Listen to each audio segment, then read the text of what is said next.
Have a seat in the chair. Detective, what am I doing? How about you let me ask some questions? Okay. An eyewitness placing you in Terminal D where a bomb disguised as a carry-on bag was left under one of the seats. Do you recognize this bag? No, this is not my bag. They took everything from me when I came into this place. Is this bag not the same bag made from the same material as the ones we took from your possession? There are some similarities, but this is not my bag. And still I'm not convinced. If you truly want to prove yourself, allow us to strap you to a polygraph.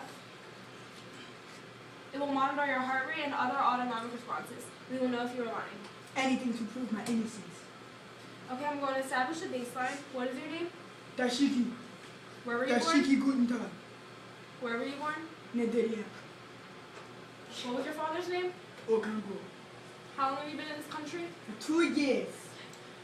Why were you at the airport today, February 24th, 2013? I was going back to my homeland. It was time to tend the sheep. Did you go to Terminal D? Yes, I did, ma'am. Did you have some unusually colored bags with you? Yes. I guess. I mean, it's just an ordinary bag. How many? 3. Did you leave any of your bags unattended in the terminal for any period of time? Yes. No, I did not, ma'am.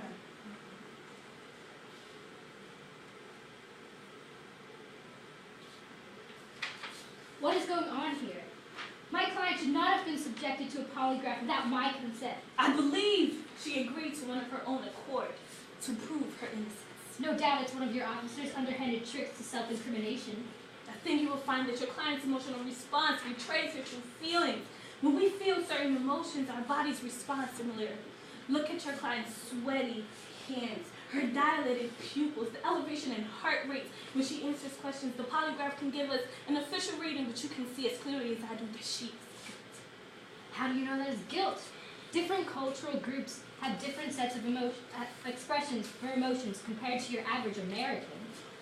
What you see as guilt is in fact fear and anxiety, probably caused by the heinous accusations against her by your officers. Unfounded, I should say.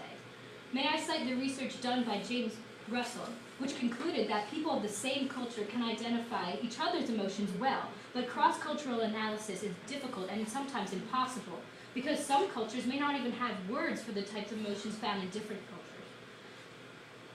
My client, having been in this country for only a small portion of her life, most likely retains this set of emotional expressions from Nigeria, her home country. You cannot amateurly assume what my client is feeling from your interpretation of her expressions and her body language. It seems you have done your homework, Miss Cheddar.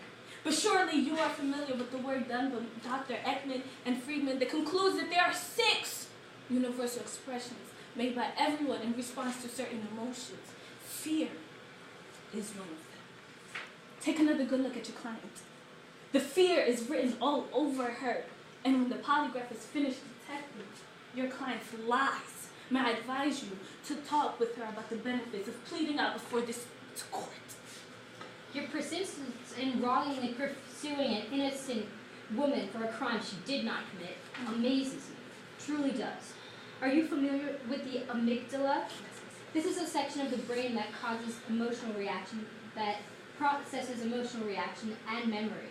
My client endured a less than luxurious childhood growing up in the ghettos of Abuja, in Nigeria, where the police force was not on the side of justice. Undoubtedly, the emotional scars of her childhood have been disturbed by this brutal and unfounded interrogation.